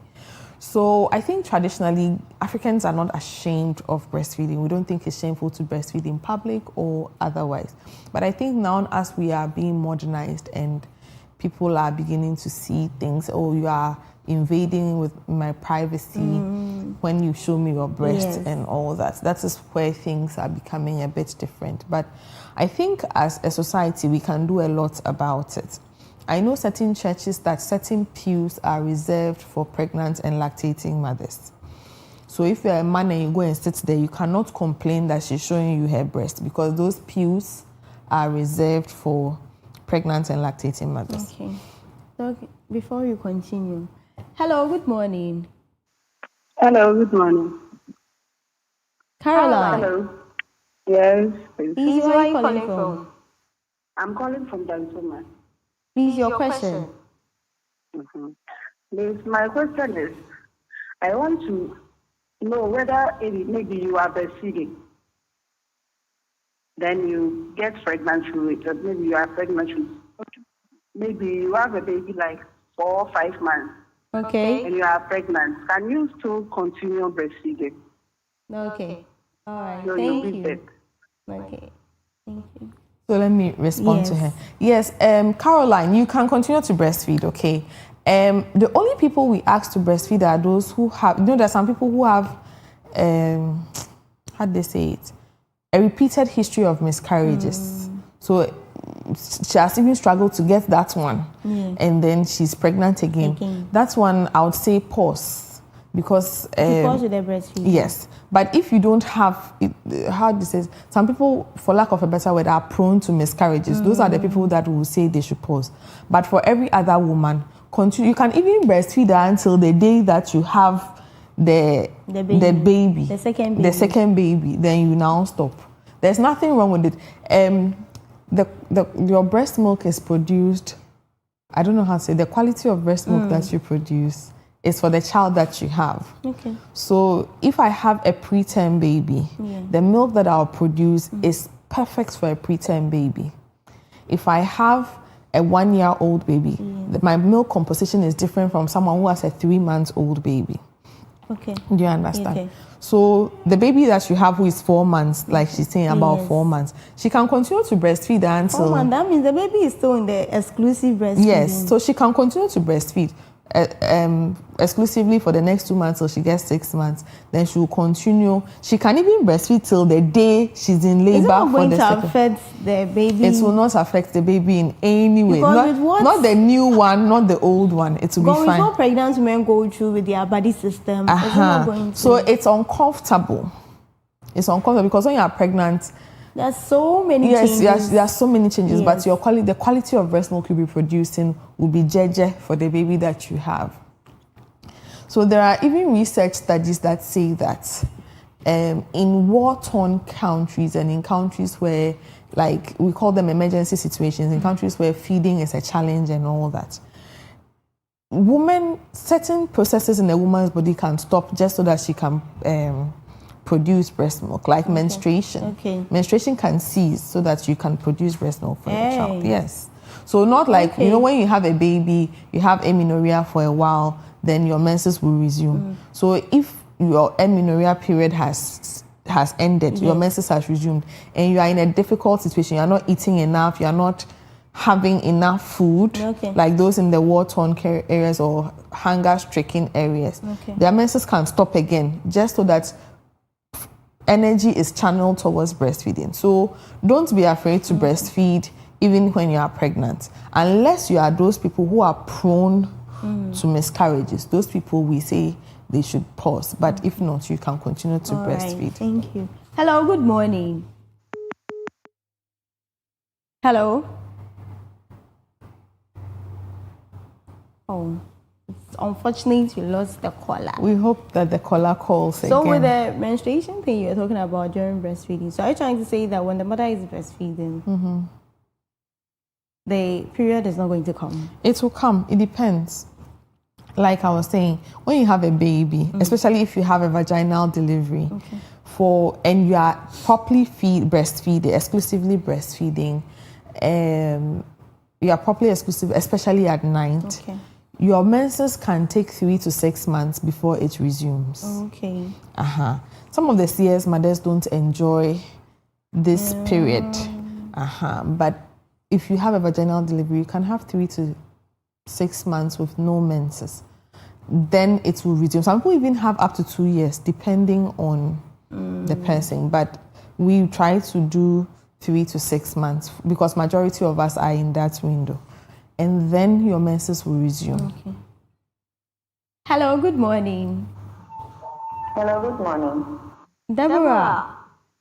Yes. Where are you calling from?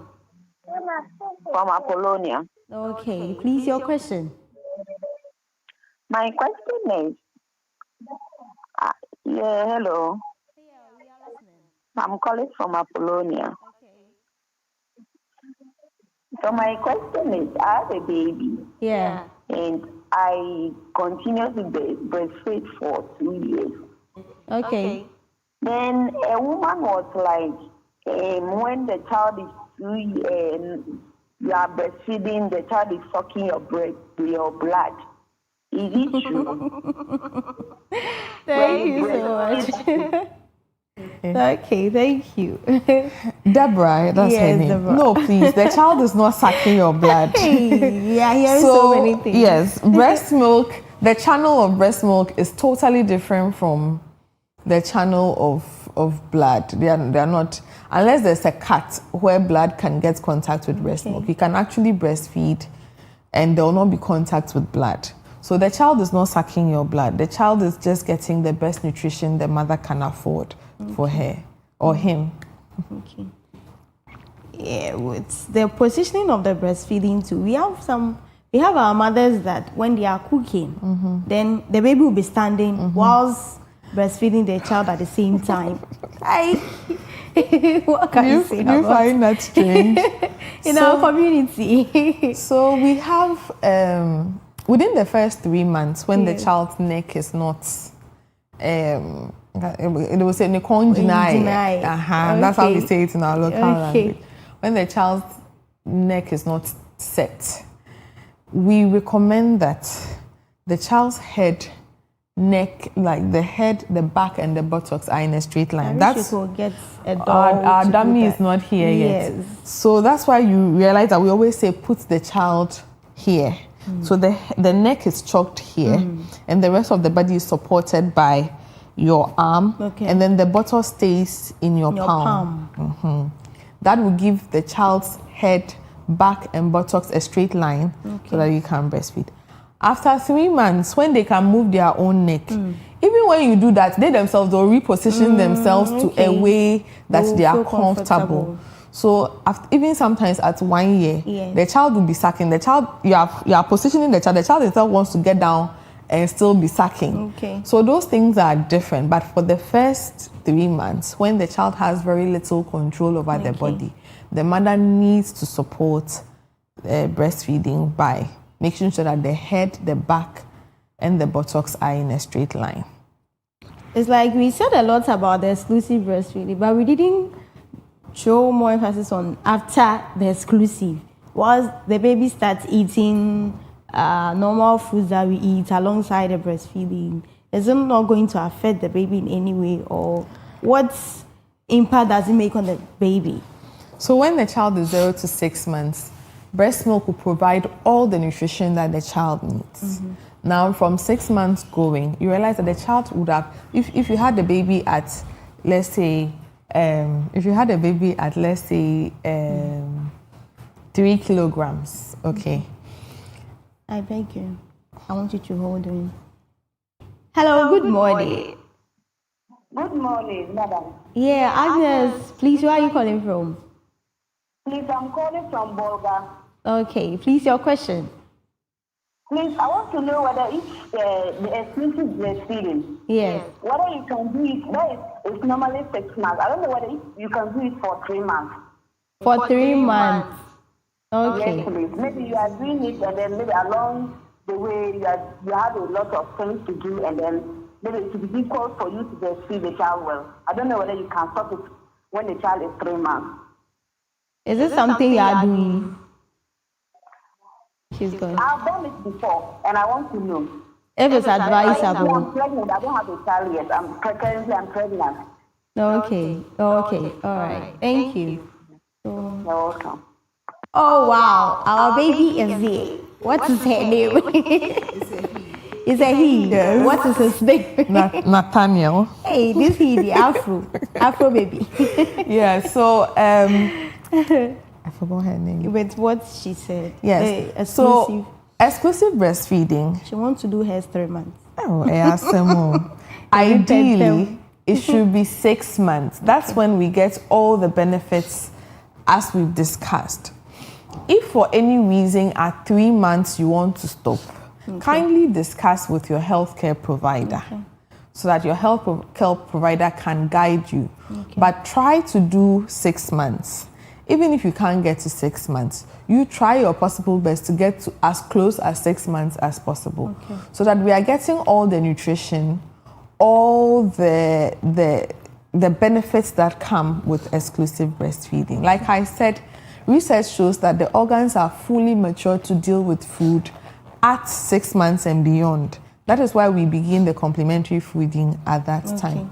Before then, the organs are not fully developed to handle. They may, but they will be stressed. It's just like a car that is supposed to carry a weight of, let's say, 50 kilos, and you give the car 100 kilos. It would carry it, but it will not if it's supposed to last for, let's say, 20 years, it will end up lasting for 10 years because you have overworked the car. Yes. So yes, the organs may be able to tolerate it, but that doesn't mean that that's the right thing. And it will also make its efficiency come down. So that's what I have to say about the 3 months exclusive breastfeeding. Before we start with our practical with our Afro baby, we were talking about breastfeeding your baby in cars, yes, in workplaces, yes, in markets. Yes. You see some of our mothers in cars, when the baby is crying, the baby will crying so loud, but she'll be like, oh, me ferry me, you go for just me do fear, then the baby will just be crying. And even in our workplaces also. Yeah. So in our workplaces, Ghana Health Service is working with a lot of people to make sure that a lot of the workplaces have breastfeeding corners. If it is a place where you have the public coming in, like banks and other things, then you would have a breastfeeding corner where the customer can just excuse him or the customer can excuse herself. And have a seat and breastfeed the child comfortably without other people looking in.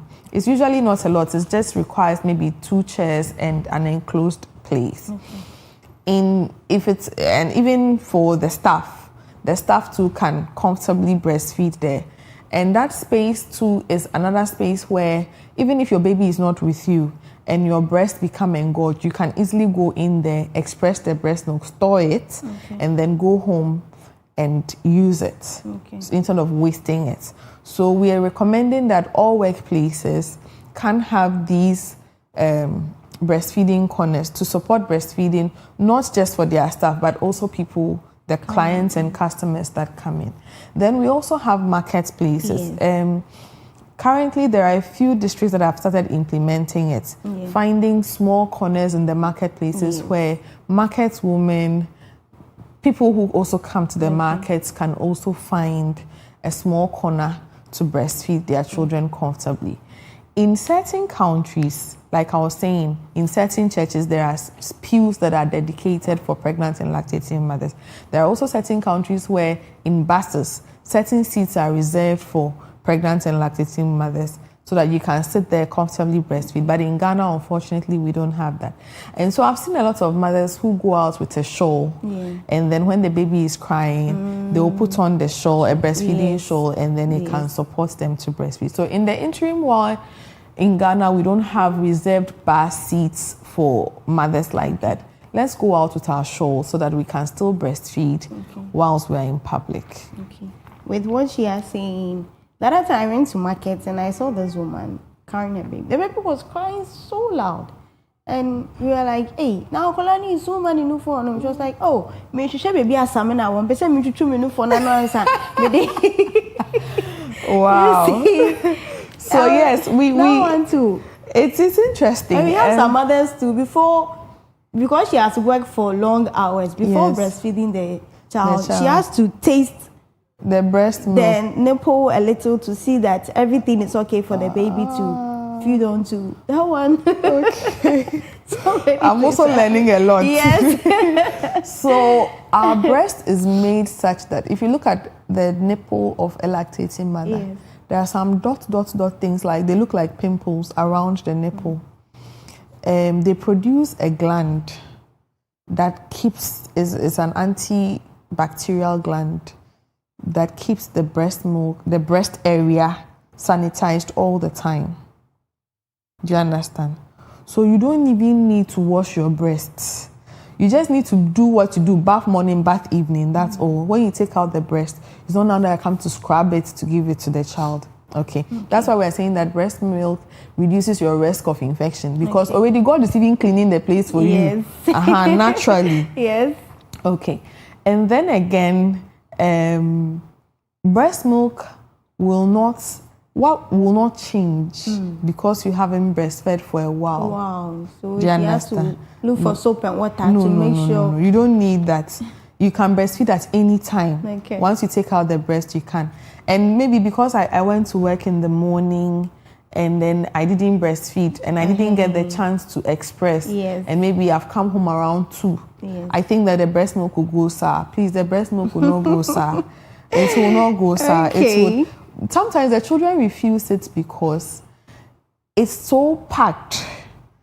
And so when they put their mouth inside, it's like once they latch onto it, it's flowing so much and they may choke. So they would bring their head back and then the breast milk will flow a little before they will come back. It's not because the breast milk has gone sour. It's just because the pressure with which the milk is coming is too much for them. So they would rather let it flow and let the breast milk, the pressure reduce, and then they will come back to it. Okay. So while we are wrapping up, I want you to give us the benefits of breastfeeding. Oh, the benefits of breastfeeding are enormous. And I don't, as for the child, I think we've mentioned the child so many times. Yes. Let's talk about benefits of breastfeeding to the mother. Yes. Breastfeeding helps your uterus to contract back to where it was before baby came. Okay. And so those of us who are flat tummy goals, breastfeeding is one of the easiest way for you to achieve your flat tummy goals. Again, breastfeeding would help you to get back your pre-pregnancy weight. Because that breast milk is a lot of calories you are seeing like that. So you see that babies are always chubby. They are getting a lot of calories from the breast milk. So that would also help you to lose some of the calories you've stored. And then go back to your pre-pregnancy weight. Get back. Okay. Hello, good morning. Hello, good morning. Joseph. Yes, please. Please, where are you calling from? I'm calling from Dodua. Please, can you amplify your voice a little for us? I'm calling from Dodua. Please, your question. Okay, so from our nutritionist, said a baby we have to breastfeed the baby up for 3 years, but 6 months is exclusive. Hey, Joseph. Hello, can you hear me? Yes. So this baby of ours, after 6 months, the teeth have started developing, and she has started cutting. Like anytime she starts sucking the breast of the mother, it cuts the breast. So like the mother starts feeling pain, and it sees blood, small blood, like incisions. And she has insisted not to breastfeed the child again, because anytime after 6 months, after breastfeeding, this baby starts biting, and you see small blood coming. And she has insisted not to breastfeed the child again after 6 months. Is it necessary, or what should the mother do? All right, thank you, Joseph. Thank you.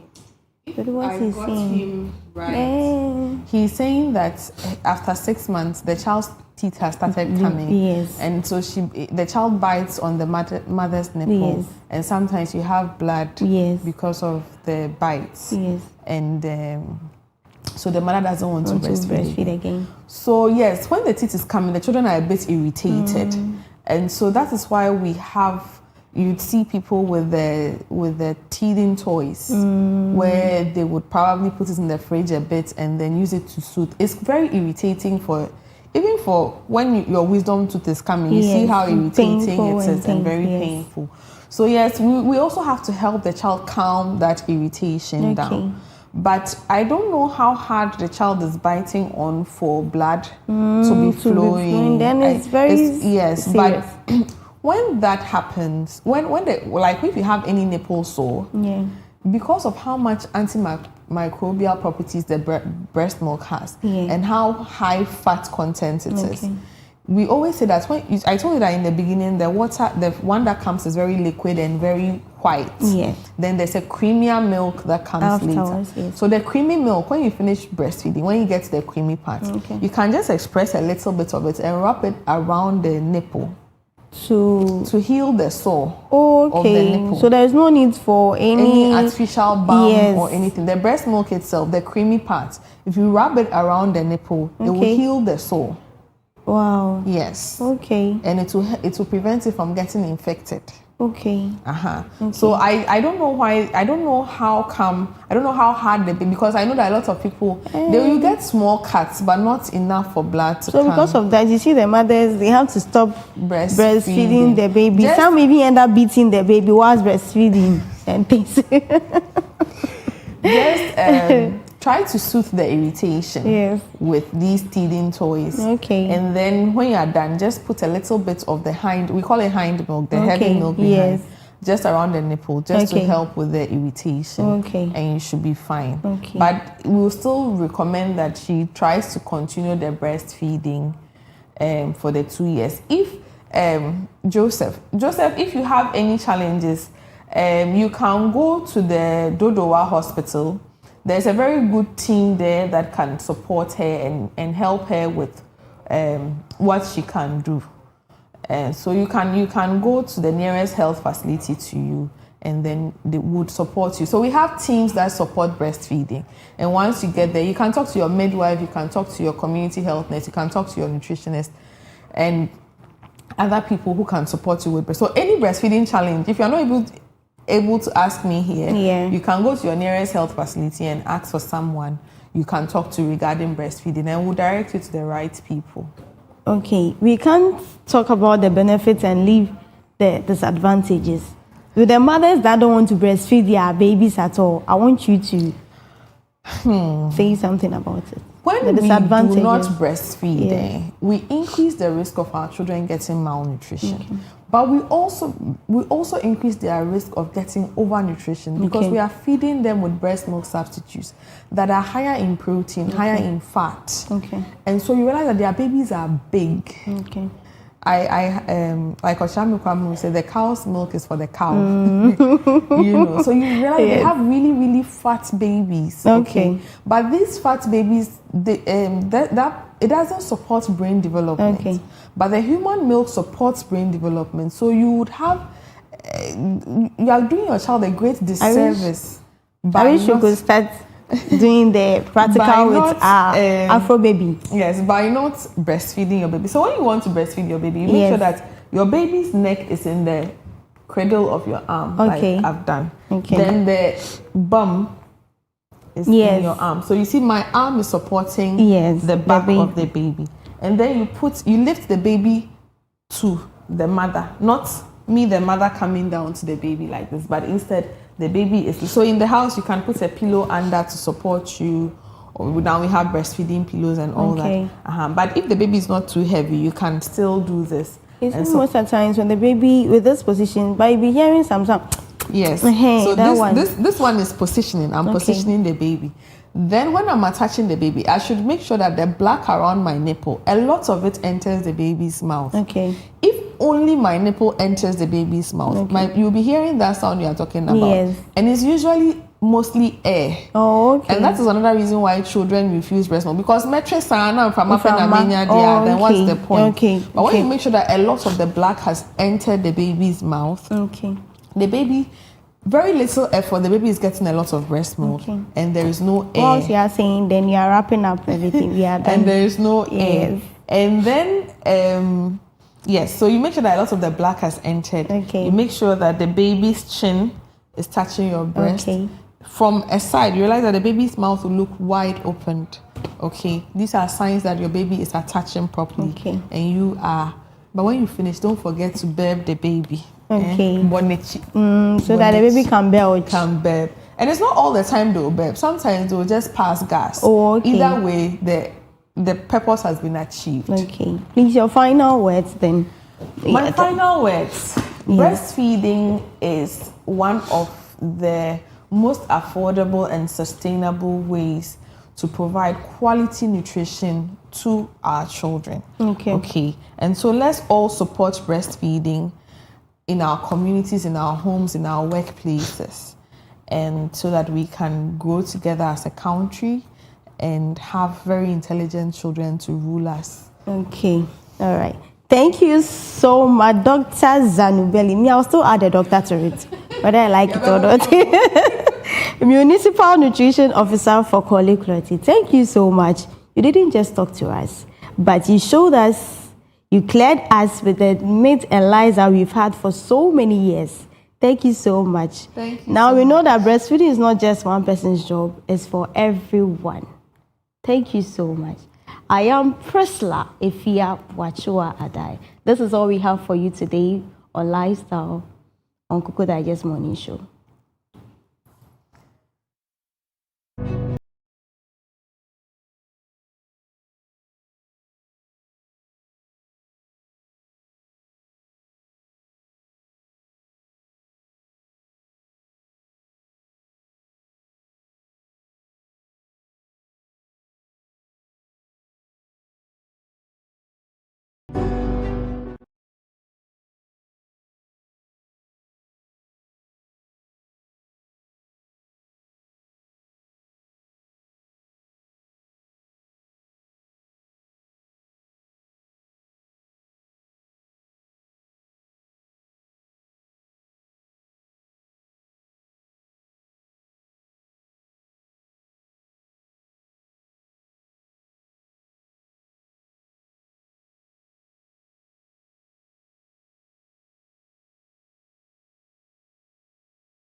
Hello there, good morning to you and welcome. This is the Business Update segment on the Koko Digest Morning Show. And as usual on this segment, we provide you with the latest in the world of business, expert analysis and market trends that will impact your business and investment decisions. I am your host, Peter, and now to our stories.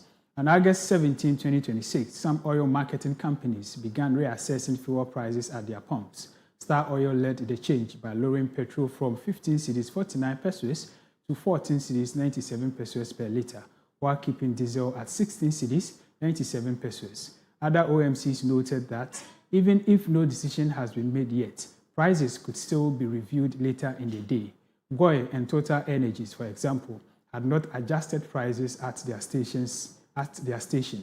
There are signs that several companies may keep prices unchanged, but most are expected to price above the National Petroleum Authority's price floor of 13 cedis 92 pesos for petrol and 15 cedis 19 pesos for diesel. Away from that story, the Ghanaian cedi has rebounded sharply against the US dollar, enjoying 4 straight days of appreciation from Tuesday, August 11 to Friday, August 14, 2026. Foreign exchange data indicates stronger performance in the local currency, with commercial banks quoting the dollar at roughly 11 cedis 30 pesos on indicative rate, while Bloomberg put it near 10 cedis 96 pesos. The Bank of Ghana quoted around 10 cedis 98 pesos, marking a notable improvement from earlier in August when some banks were selling the dollar above 12 cedis. The recovery to improve Bank of Ghana market actions, inflow from the extractive sector, and offshore investors buying local bonds. They also cite reduced corporate demand for dollars, evidenced by lower options bid than the $125 million offered on both August 11 and 13. On to our last story. President John Dramani Mahama says Ghana cedi needs to be refreshed because banknote security features must be updated regularly to prevent counterfeiters from mastering and replicating the currency. He stated that, in his view, countries should refresh their money every decade to maintain stronger protections. President Mahama explained that changing security elements gives central banks time before criminals can identify and reproduce those features for new fake notes. He noted that the Bank of Ghana is considering the issue, and any decision to redesign or replace the cedi rests with the central bank. And that's all we have for you on the Business Update segment of the Koko Digest Morning Show. Thank you for sticking and staying with us. I'm Peter Insia. Up next is Sports with Benedict Nketia Kwatin. Please stay with us.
Women's African Cup of Nations competition. But so far, so good. Cameroon has also, inscripted their names, in the books of WAFCON competition. They won by 3-0.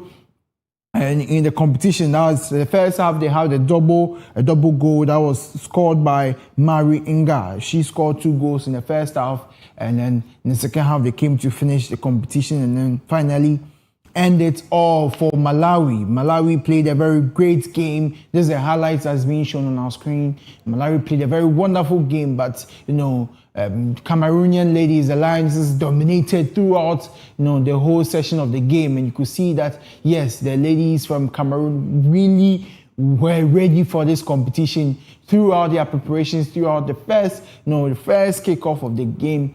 Till date, they've been incredible so far. They've been dominating and they've been performing so well. And then here they've been rewarded with the tournament's overall trophy for winning the competition. So congratulations to the Cameroonian ladies for winning the competition. Yeah, so sorry, all 3 goals were scored in the first half. 2 goals by Inga, and then of course they had a third goal. So coming through. They did so well. We want to congratulate them. I was watching the game. Unfortunately, the turnout for the game was quite low. But, when it comes to football, no matter what, there will be love shown somewhere, somehow, by some people. So, congratulations to you, Malawi, of course. I mean, they did well. They did quite well. But congratulations goes to the Cameroonian, the Lionesses of Cameroon, for winning the competition, and then of course coming out emerging the best out of the whole competition. Now our next story for today, we come straight to our local story. Yes, look down to the boxing sector of Ghanaian sports. And unfortunately, our very own John Lai was disqualified in his WBA title eliminator, a game that he played. He had a boxing game he had against the Argentine Adrian Maximiliano Robledo on Sunday, August 16th, 2026. Unfortunately, our very own John Lai, on the 9th round of the competition, where he had been, before the 9th round, he had been called for throwing unqualified low blows during the competition. During the game throughout, he's been called by the referee, and he's been warned, he's been cautioned by the referee a lot of times because he's been throwing low blows ever since the competition started. And unfortunately, around the 9th round, the referee had to call off the game and then disqualify the Ghanaian, who hasn't lost in his competition so far, who has never lost until Sunday. Unfortunately for him, he had to lose to the Argentine Adrian Maximiliano. So Lai entered the bout unbeaten. That is something that he is very proud of. He was looking to take on a major step and of course come out victorious in this game as well. Unfortunately, due to some low blows, repeated low blows, and an offense which even led him being deducted before the 9th round, where the referee had to just end the competition and then call Robledo as the winner, because he was the one suffering the low blows, the unqualified blows coming from John Lai. So we are sorry, John Lai, unfortunately he couldn't emerge the winner in this game. Yes, he was dominating very well. He was actually throwing very good punches. He was doing very well. Unfortunately, just a few mistakes and him being disqualified. Now, our next story for today is also another local story, and this happens to do with the GM, the Ghana Football Association, of course, and it happens to do with Ashanti Gold exits Division 1 League Super Cup despite beating Tamale City. So Ash Gold, for that is their AKA, they're popularly known as Ash Gold. They've been eliminated from the Division 1 League Super Cup despite coming first, emerging number 1 in the Group B campaign with a victory over Tamale City at the Obuasi Clay Stadium last Saturday. it was quite interesting watching this game. We are still yet to understand what happened, what really made them withdraw out of the competition, because we could see the dominance of the Ashanti team throughout the competition. Frederick Chumesi, yes, he opened the scoring for Ash Gold in 36 minutes, registering the club's first goal in the competition. And then, of course, Farouk then sealed the victory for the team, for the Ash Gold team, in the 89th minute, securing their second goal in the afternoon. But unfortunately, they couldn't secure qualifications. Yes, they couldn't secure qualifications in the competition, and then out of the group, they had to exit. They couldn't qualify with the points they accumulated in the competition. So unfortunately, Ash Gold is out of the Division 2 competition, where they had to be out. So we are sorry to Ash Gold, and we are sorry to the fans of Ash Gold. Better luck next time, and hopefully they will play better in the competition, and of course emerge winners. Now, one of the main stories that is trending, like I said, some teams are still in the preseason stage. Just as I said in my introduction, we have the Giants of Spain, Real Madrid, playing. They played a friendly last weekend. We have Barcelona, FC Barcelona, my darling team, also played a friendly. But one of the games that was trending very well, which it's not a friendly, but it's a community shield in the English soccer, English football world, that has to do between Arsenal and the Manchester City. So the reigning champions of Arsenal played against the first runner-up of the EPL competition, Manchester City, in the Community Shield final, which was played on the 16th of August on Sunday. Of course, we have highlights of the game and what happened, and that's what's being shown on your screen. The first goal came in less than a minute, where we saw Calafiori scoring an incredible goal with very calculated and very precise game played by Arsenal. Arsenal is showing that they are here for the season. I mean, they are ready for the season, even though they lost in their preseason games, but against Manchester City, which is also a dominating side in the competition, they had to make a statement, and that meant scoring Manchester City 3-0. Let's enjoy the highlights, and then after that, we look at some of the Odegaard, curling delivery towards Solis. Havertz! Yes! The Gunners double their lead, just shy of the half-hour mark.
Community Shield once again. This is actually a competition that is dominated by the Arsenal team very well. So I wasn't surprised seeing them, playing incredibly well in the Community Shield.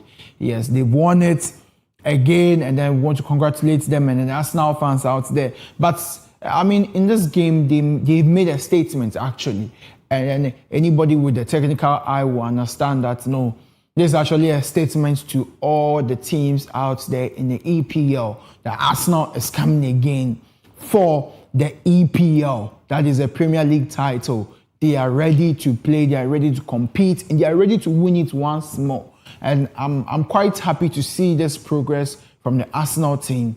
It's unfortunate that Manchester City were not able to do what we know them to do very well. But if you've been following football for quite a long time, you've been following EPL for some time, you've been following Manchester City for some time, this is not surprising. Of course, Manchester City were playing woefully until Pep Guardiola came about, and then a few changes here and there, and they revived Manchester City to a certain level. And then, of course, Pep Guardiola is gone. Maresca is back into the team, but I mean, we know what is going to happen.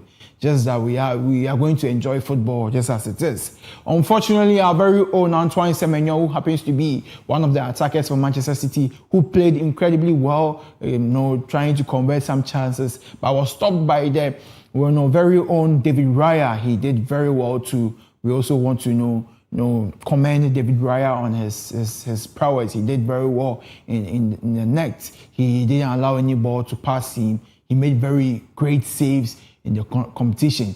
Donnarumma, we don't know what is going on with him. I mean, it was quite funny seeing him because most of the goals that were scored, all the 3 goals, it was just, his performance was just something else. It was just poor of Donnarumma.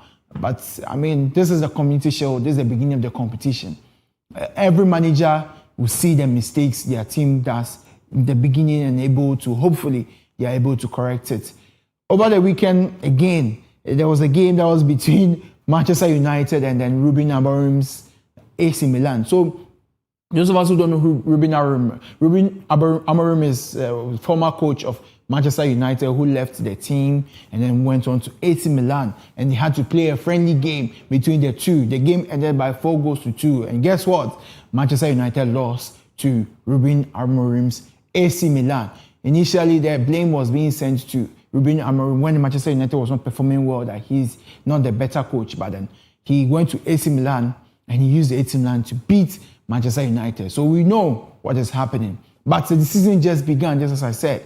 It's just fresh. A lot is going to happen. We are going to have surprises. We are going to have a very wonderful season. I must tell you that. Barcelona, finally, here we go. They've signed Rodri from Manchester City. They've signed Cancelo. So it's going to be an interesting, wonderful season. They scored very incredible goals. They are very young, talented boys. Scored very beautiful goals, very incredible goals. Real Madrid also didn't let it slide. They also won their friendlies. So everybody's making a statement, and you can tell that the 2026-2027 season is going to be a very competitive one. I hope you will not miss out on the games that will be played. Clock Sports will make sure we bring you the highlights and, of course, the games that we can telecast so that you can also enjoy just as it is going on. Thank you very much for sticking and staying with us. This is the Koko Digest Morning Show. My name has always been Benedict Ketia-Kwartin, and this is a sports update segment which is ending the show for today. Stick and stay with us. We have many programs up ahead next for you to enjoy. Thank you.